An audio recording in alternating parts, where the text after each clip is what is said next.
Nakakagamot sa ubo, sipon, at saka iba pang makaramdaman sa ating katawan. Lemon, bawang, sibuyas, luya, at kalamansi. Ito, isasama natin yung balat nito. Ito, hihimayin natin.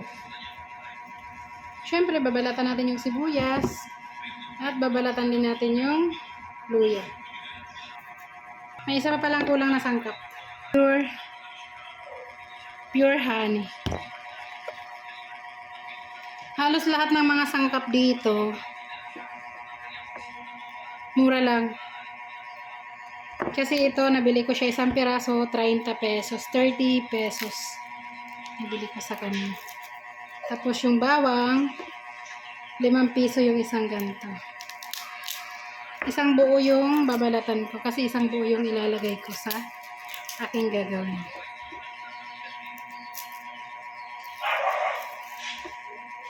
Kalimutan ko kanina ipakita sa inyo yung honey. Sa awa naman ng Diyos, mula nung gumawa ako nito, kahit yung bunso kong anak na madalas siya inuubo. Bago yan pumasok sa school o kaya bago mag-almusal sa umaga, pag nararamdaman kong inuubo siya, paiinumin ko yan ng isang kutsara. Okay naman sa kanya, umiinom siya.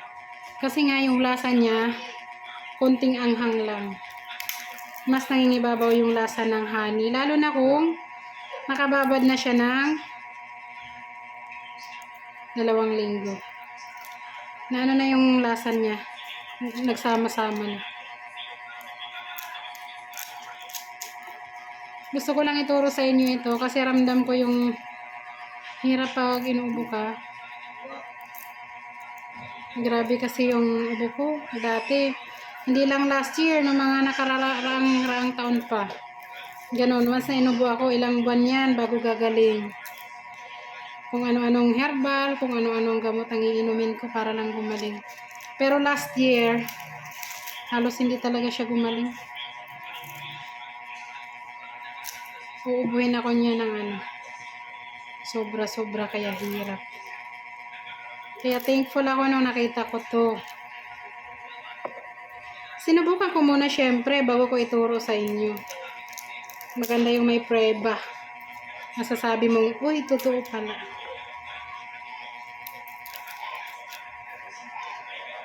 Lalo na yung mga bata na hindi gumagaling yung sipon, ubo.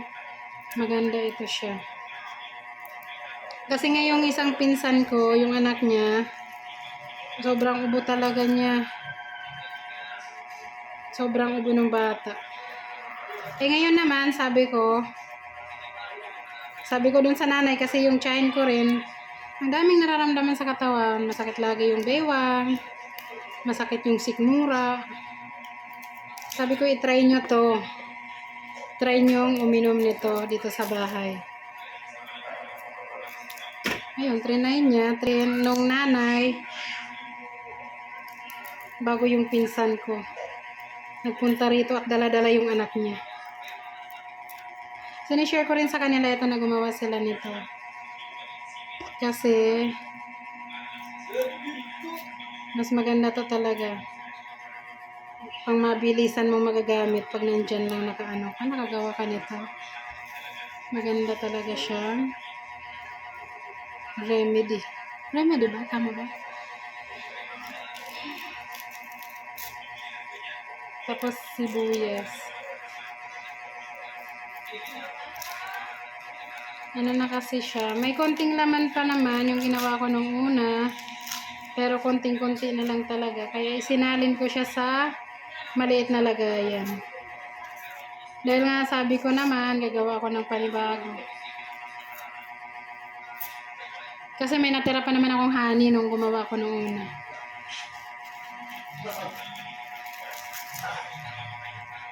Kaya nung dumaan ako ng palengke, nakita ko may lemon, dahan ng prutas. Ayun. Sabi ko, ito na yung oras para gumawa ng panibago. Charis lang. Siyempre, bago ang lahat-lahat, kailangan nating hugasan yan. Hugasan yung mga sangkap.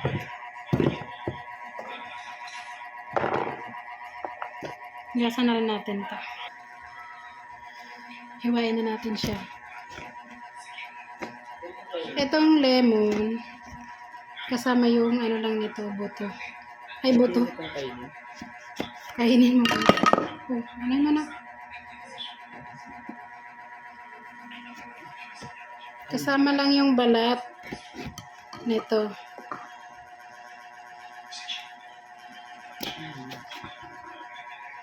Ganyan lang. Sige, ito pwede na yun. Nangangasim ako. Gusto niyo tikman? Ay, sobrang asim nito. Hindi pwede. Pangsangkap yan. Tapos ayan, gaganyanin lang. Ganyan lang yung hiwa ko siya. Importante na hugasan yan.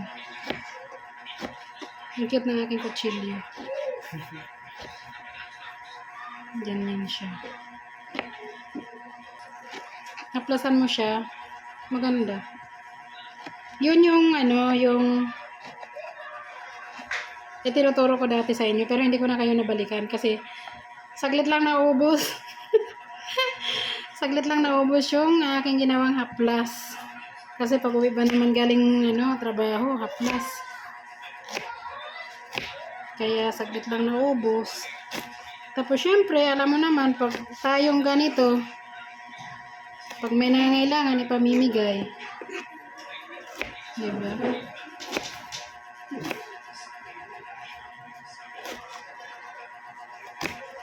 Kaya, saglit lang naubos. Anong tawag doon? Yung nagbabait-baitan? Yung parang nagbabait-baitan lang, diba? Ganun ba yun? Ganyan lang yung hiwa ko sa sibuyas.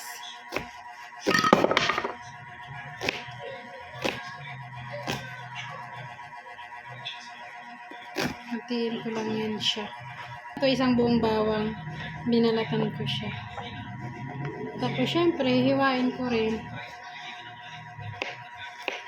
Ganyan lang. Putol-putol lang. Napakasimple lang niyang gawin, guys. Ang week nang nakababad, okay na siya. Hindi na siya mahapdi sa tiyan. Tapos, try nyo talaga pag ano, yung feeling nyo sinisipon kayo ng gusto, yung hindi makalabas yung sipon nyo. Maganda siya, nakakatulong siya. Mahinog yung inyong mga sipon.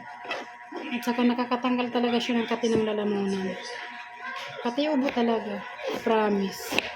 Kasi tingnan nyo naman. Dati-dati pag nagsalita akong ganyan sunod-sunod, yung ubo ko niyan sunod-sunod din.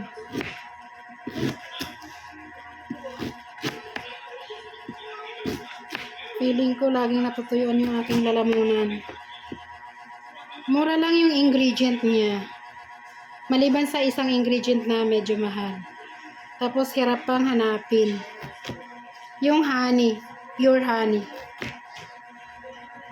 Pero kung gusto niyo makabili ng pure honey, guys, pwede niyo akong i-PM. Bibigay ko sa inyo yung link kung saan ako nag-order niya. Yung chain ko nga rin, sabi ko mag-order ka na ng honey kasi gagawan kita. O kung hindi man ikaw ang gagawa, tuturuan lang kita. Ayun, napa-order na siya ng honey. Nakatulong. Ito na yung lagayan. Ayan, nilalagay ko yan siya. Nilalagay ko siya dyan. Yung mga sangkap.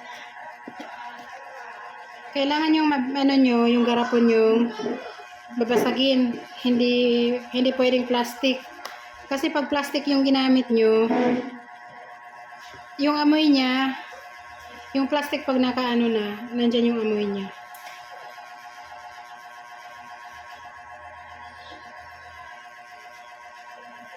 Siya. Tapos yung kalamansi ko, 7 piraso yung aking ilalagay kasi maliliit siya.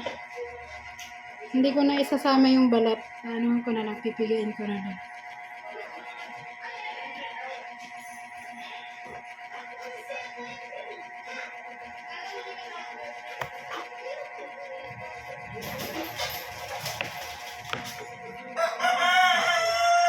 Halo ko na rin pati yung buto niya. Diyan sa loob. Nandiyan lang yung buto ng ano lemon, di ba? Piniga ko lang siya. Yung honey, nabili kong honey. 700 plus yung nabili ko nung November. Tapos ngayon, yung nag-order ako sa tsahin ko. Pero sa account niya ako nag-order. Mapatak na siya ng 856. Pero 1 litro na yon. Ilang beses nyo rin magagamit yung gumawa. Kung gusto niya man isang gawaan lang, meron naman maliit. Nasa 200 plus lang. Siguro sa maliit na ano lang kayo makakagawa. Sa maliit na garapon. Ayan siya. Ito yung pure honey. Anong gamit ko hanggang dyan. Tapos ngayon baka hanggang dito. Kailangan pag naglagay tayo is lagpas talaga siya sa kung saan yung ano. Kita nyo yan? Kailangan lalagpas siya sa hangganan ng mga sangka. Para babad na babad silang lahat.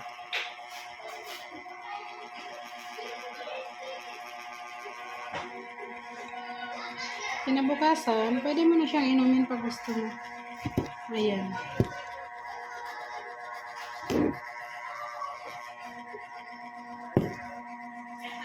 Ayan na siya.